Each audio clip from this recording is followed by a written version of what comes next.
सदैव स्मरणीय चातुर्मास करने के पश्चात आचार्य संघ के द्वारा विविध गांवों नगरों में महती धर्म की प्रभावना हुई। वैसे भी जहां साधु संत जाते हैं उनका जाना ही प्रभावना का कारण है।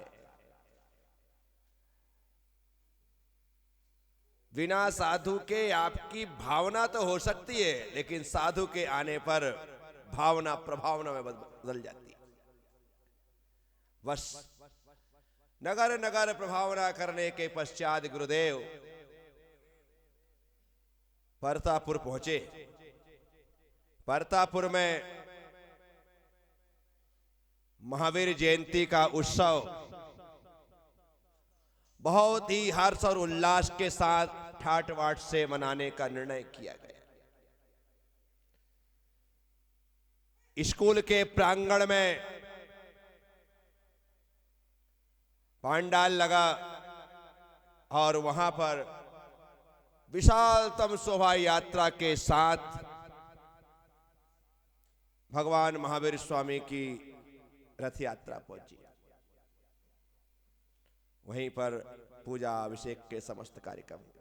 31 मार्च 1988 का वह दिन था और जब महावीर जयंती का उत्सव हो गया तो आचार्य श्री को लगा कि अब मुझे यहां से विहार करते हुए घाटौल की ओर चलना चाहिए और संघ घाटौल के लिए प्रस्थान कर गया। पास ही है, कोई ज्यादा दूर भी नहीं। प्रतापगढ़ मार्ग पर वह घाटौल एक नगर है। 52 शिखरों से युक्त विशालतम जिनालय वहां पर निर्मित है। 52 डेरी के नाम से ही जाना जाता है। वहां पर प्रवास है। एक दिन गुरुदेव को ना जाने मन में क्या आया, इतना समय मुझे संग में रहते रहते हो गया। कहा विवेक, आज तुम्हें गुरु मंत्र देते हैं। अपने को तो गुरु मिल गया था, सभी कुछ मिल गया था, गुरु मंत्र क्या जाने। ना उस समय ऐसी कोई उसकी महिमा समझते थे, ना कुछ बात होती थी। आज गुरु मंत्र देते। हाथ जोड़ करके गुरुदेव उन्होंने मंत्र लिख करके मुझे दिया। कहा कि इस मंत्र का रोज जाप किया करो। जाप तो करते ही थे बहुत सारी, अब गुरु मंत्र मिल जाए तो इससे बड़ी क्या चीज हो सकती है। स्वतः ने बुला करके मुझे अकेले, वही कमरे में मैं पीछे था, इधर आओ गुरु मंत्र देते। आशीर्वाद दिया, मंत्र लिख करके दिया, जाप का। वो दिन है और आज का दिन है। एक दिन का भी मुझे याद नहीं है कि कभी गुरु मंत्र को जपने में नागा हुआ हो।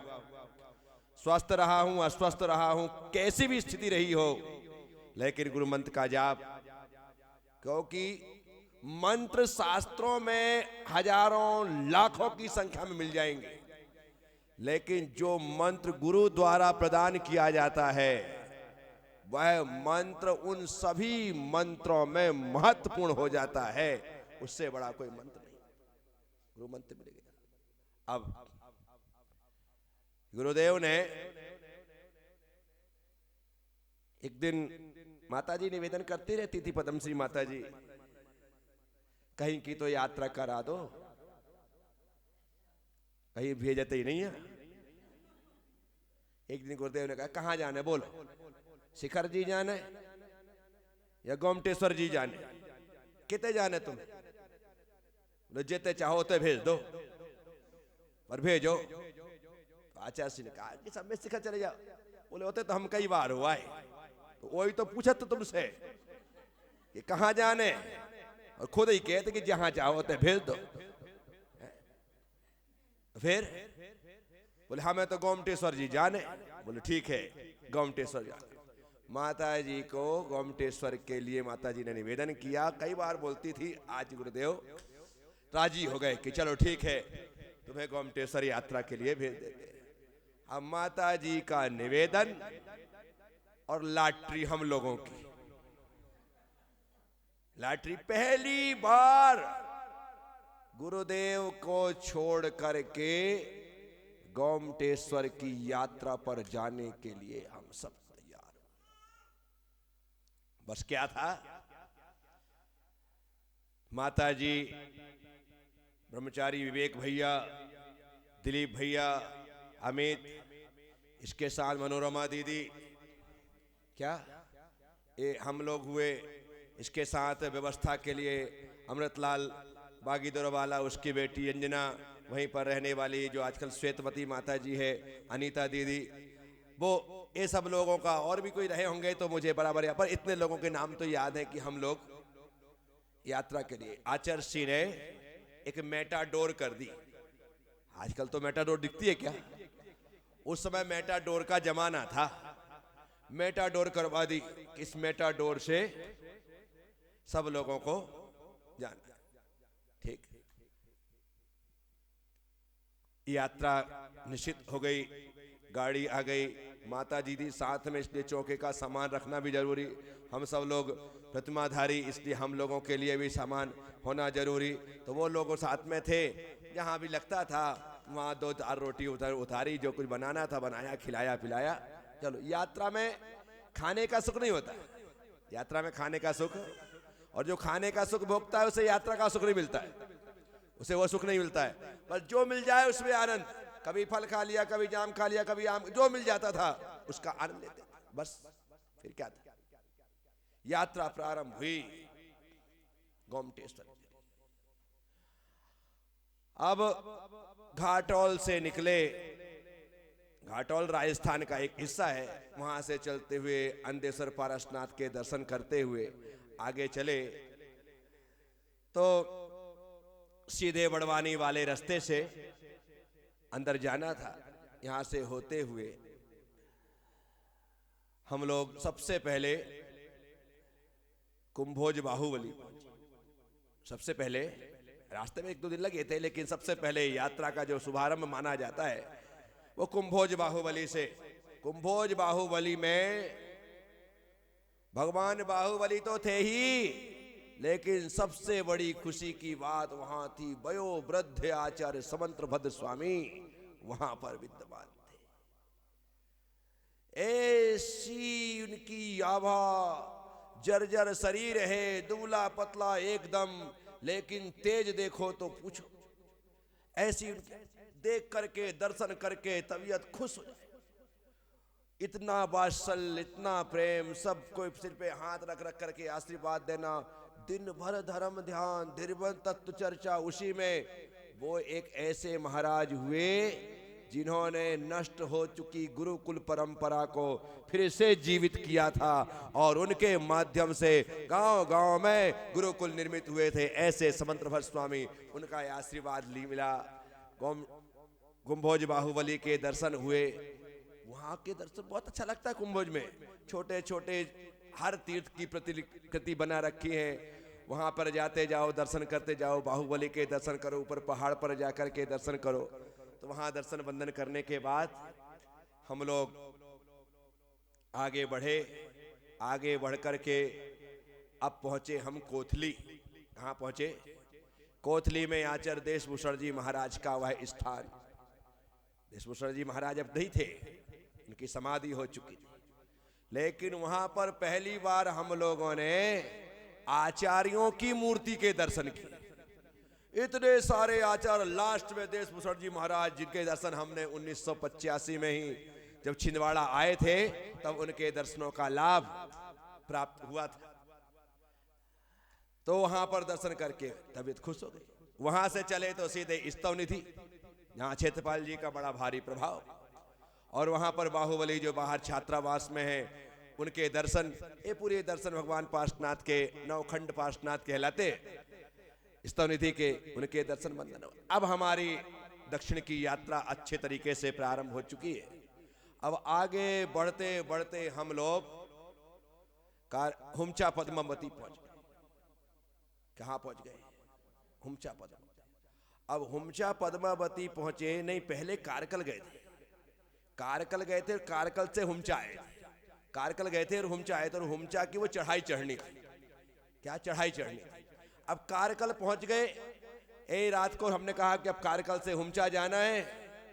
सबने साफ मना कर दिया कि रात में इस टाइम पर आपकी जो गाड़ी मेटाडोर है, ये रात में वो हुमचा की चढ़ाई चढ़ने लायक, ये मेटाडोर मिटा दे डोर, ऐसी ही स्थिति है, इसलिए मत जाओ। लोगों की बात, स्वामी जी थे वहां पर, ललित कीर्ति जी कारकल में, उनकी बात मान ली और रात वही रुकी। दूसरे दिन जब वहां से चले, दिन में बाप रे बाप वो चढ़ाई, हमारी गाड़ी तो जहां देखो वही ऐसी स्थिति, हिम्मत ही ना ले वो मेटाडोर। ड्राइवर कहता है कि सब लोग उतर जाओ, गाड़ी में कोई नहीं बैठेगा, सब उतर जाओ।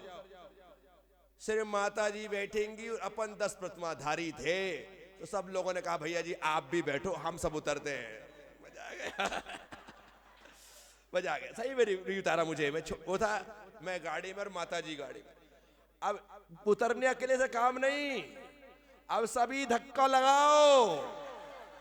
अरे बाप रे बाप, लोग धक्का लगाते, अमृतलाल पत्थर लगाता, गाड़ी नीचे पत्थर लगाता, फिर गाड़ी आगे खिसकती, ऐसी खतरनाक। उस दिन हमें लगा कि यदि कल रात में हम इनकी बात नहीं मानते तो ना जाने कहां होते। हुमचा पद्मावती पहुंचे, वहां दर्शन बंदन किया, फिर उस जहां से निकल करके सीधे ज्वाला मालिनी होते हुए हम लोग वहां से, ज्वाला मालिनी पड़ेगा मेरे ख्याल से रास्ते, वहां से होते हुए सीधे गए थे गोमटेश्वर पहुंचे। भगवान गोमटेश्वर बाहुबली के दर्शन, वहीं तक की यात्रा थी गोमटेश्वर तक। वो वंदन दर्शन वंदन भगवान गोमटेश्वर बाहुबली, बाप रे बाप अद्भुत। पहली बार हमने भगवान आदिनाथ के 52 गजानन जी में दर्शन किए थे। वो मूर्ति छोटी है बाहुबली की, लेकिन लगती आदिनाथ से बड़ी है। विशाल तम ऐसा उनका सीना तना हुआ दिखाई देता है। वहां जाकर के तो तबीयत अत्यंत प्रसन्न हो गई, भगवान के दर्शन किए। 2-3 दिन गोमटेश्वर बाहुबली में रुके, और वहां से रुकने के पश्चात और शेष यात्रा भी हम आगे उसी कर्नाटक में एक गोमटगिरी करके स्थान, गोमटगिरी करके स्थान है। वो ऐसा स्थान है जहां पर लोगों का कम से कम जाना होता है। अब हम लोग गोमटेश्वर जी से निकले गोमटगिरी के लिए, तो पहुंचे हम देर, अंधेरे होने पर।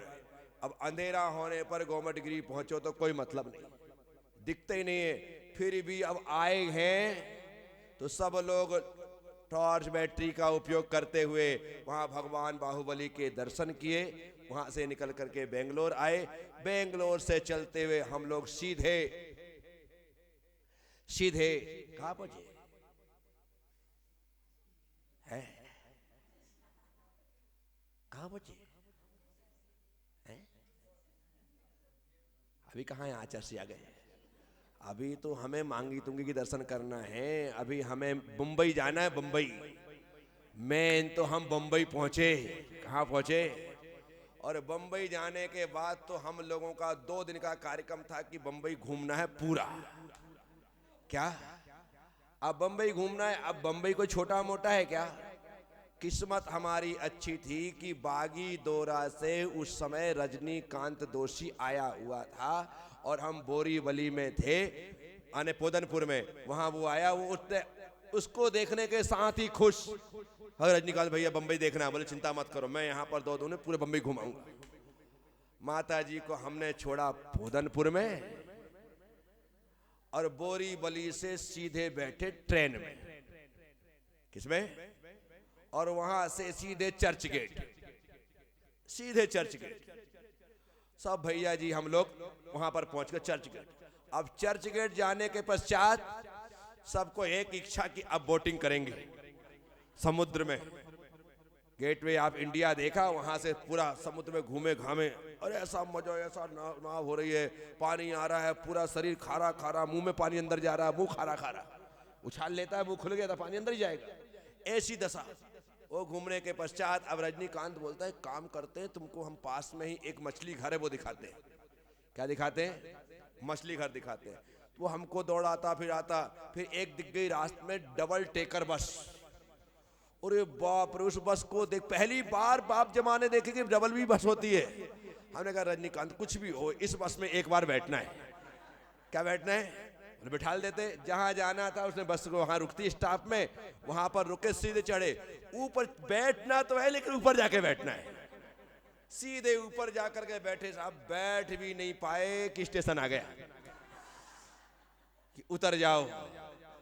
वहां उतरना हो गया, नीचे उतरे, मछली घर आदि जो चीज देखनी थी सब कुछ जितना देख सकते थे उतना देखा दाखा, और गिरते पड़ते शाम को, और कहो तो रात को, हम लोग वापिस फोदनपुर पहुंचे उसी ट्रेन के सहारे से। चर्च गेट से बैठो तो सीधे बोरीवली, ये पहला स्टेशन बोरीवली, आखिरी स्टेशन चर्च गेट, बस वहां पहुंच गए।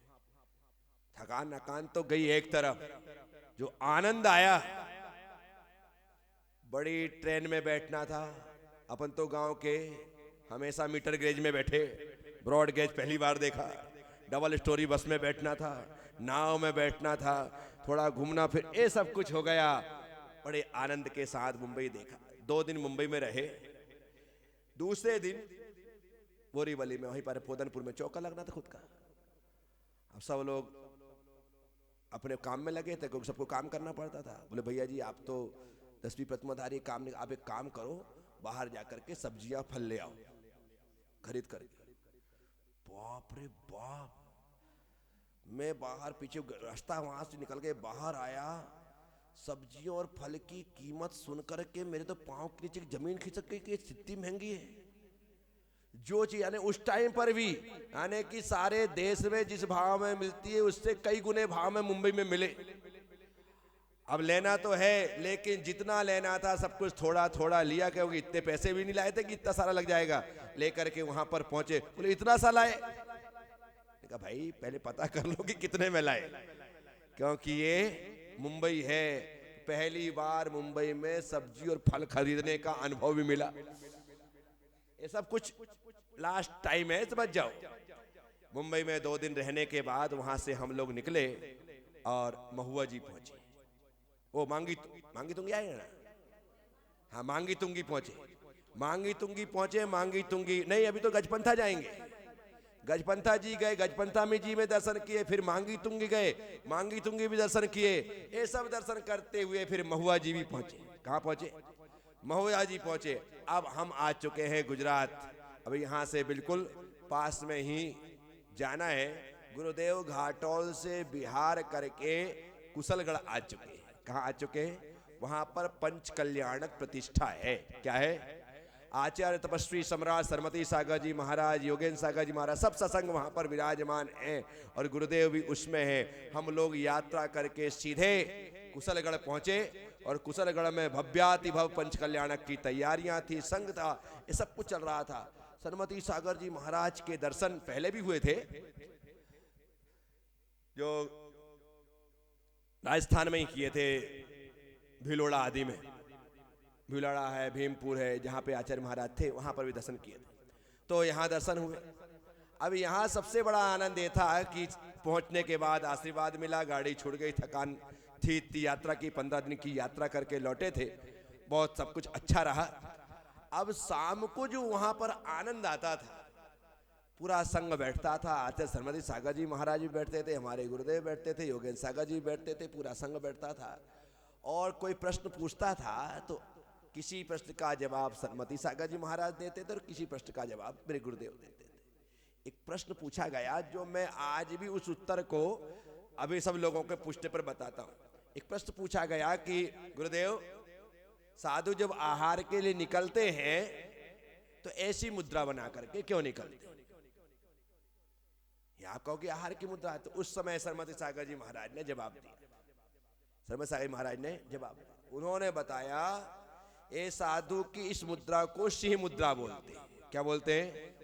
सिंह मुद्रा बोलते हैं। सरमती सागर जी महाराज के शब्द जो कहते हो, इसको सिंह मुद्रा बोलते हैं। बोले सिंह मुद्रा बोलते हैं, क्यों बोलते हैं? बोले जब सिंह शिकार के लिए निकलता है तो अपनी गुफा से बाहर आता है, एक अंगड़ाई लेता है, एक दहाड़ लगाता है, अपनी पूंछ को उठा करके अपने पृष्ठ भाग पर रखता है और उसके बाद शिकार के लिए जाता है। उसके बाद शिकार के लिए जाता है। बस ठीक इसी तरह से साधु अपने संत निवास से, कक्ष से, जहां रुका है वहां से बाहर निकलता है, शुद्धि करता है, मंदिर में जाकर के पर संख्यान की एक दहाड़ लगाता है और अपनी पूंछ को उठाकर यूं लगता है और फिर आहार के लिए जाता है। इसलिए साधु इस मुद्रा में आहार के लिए जाते हैं। मुझे आज भी वो पूरा का पूरा दृश्य, पूरे सब ऐसे आचार्य महाराज ने बताया और फिट बैठ गया कि कितना बढ़िया जवाब कि उसी प्रकार से साधु आहार के लिए जाता है, अपने इस पूंछ को क्या बोलते हैं, ऐसे उठा करके यूं रखता है और स्वाभिमान से जाता है, दीन वृत्ति से नहीं जाता है। ऐसा वह महाराज का संबोधन, कितना शानदार जवाब है। तो सरमती सागर जी महाराज ने उस टाइम पर जवाब दिया था। मुझसे जब भी कोई पूछता है मैं यही जवाब आज देता हूं और उनका बड़े सम्मान से नाम लेते हुए देता हूं कि महाराज आपने इतना अच्छा जवाब उस समय दिया था जो आज मुझे अपने लोगों को, भक्तों को, बच्चों को सुनाने, पढ़ाने, सिखाने में काम लगता है। तो इस कारण ये सिंह वृत्ति है। तो सिंह वृत्ति नहीं, सिंह के समान ही वो आहार के, क्योंकि सिंह शिकार के लिए जाता है, साधु आहार के लिए जाता है। किसके लिए जाता है? पर वृत्ति दोनों की एक सी है। भोजन ना मिले तो रोता नहीं है, अरे यार आज तो विधि नहीं मिली, आज तो उपवास हो गया, लोगों को पढ़गाना भी नहीं आता है, इतना भी नहीं आता है, कैसी समाज है, कैसे लोग हैं। नहीं नहीं नहीं नहीं नहीं, समाज ने थोड़ी कहा था कि आप कठिन विधि लो। उसने कहा था क्या? आप खुद कठिन विधि लेकर के निकले, नहीं मिली है तो ये आपके लाभांतराय कर्म का उदय है। कोई बात नहीं, आज बैठ करके साधना करो, क्योंकि साधु तो वही होता है जो कहता है जिसमें तेरी रजा इसमें मुझको मजा। क्या? इसमें तेरी रजा इसमें मुझको मजा। तो ऐसे पंच कल्याणक प्रतिष्ठा महोत्सव, उस समय आचार्य श्री के संग से बहुत सारी दीदियां भी आई थी। आचार्य संघ से कुशलगढ़ बहुत सारी दीदियां भी आई थी। उन दीदियों में क्या वीणा दीदी भी थी। कौन थी? वीणा दीदी भी थी। वो राजस्थान की थी, वीणा दीदी भी थी। और उस समय वो वीणा दीदी जब बोलती थी तो शाम का उनका प्रवचन होता था, सब ओम नमः सिद्धेभ्य बोले तो वहीं पर पिन ड्रॉप साइलेंट हो जाते थे। उस समय वो भी सब ऐसा आना। तो पंच कल्याणक अद्भुत था। पहले बोला ना कि किसी प्रकार से कोई भेदभाव, सरमती सागर जी महाराज हमारे गुरुदेव वो भी, जो भी आए सब समाहित हो जाते थे। आजकल तकलीफ हो गई कि यदि कोई यहां बैठा है तो दूसरा बाईपास से निकल जाए। बाईपास से निकलने का मतलब है आप उस संघ का बायकाट कर रहे हो, उस समाज का बायकाट कर रहे हो। ये ऐसा होने लगा। अन्यथा पहले तो कोई बाईपास से जा रहा हो और पता लग जाए तो वो भीतर होकर के जाता था। ऐसा समय था, उसमें प्रेम का, वात्सल्य का भंडार था और सारे के सारे दिल द्वार प्रेम वात्सल्य से भरे होते थे। आज तो राग द्वेष से भरे होते हैं। ऐसा समय आ गया। तो साथियों, ये यात्रा आनंद के भर करके वहां पर वो हुआ, हमारी यात्रा हो गई, पंच कल्याण हो गया, सब कुछ व्यवस्थित चला।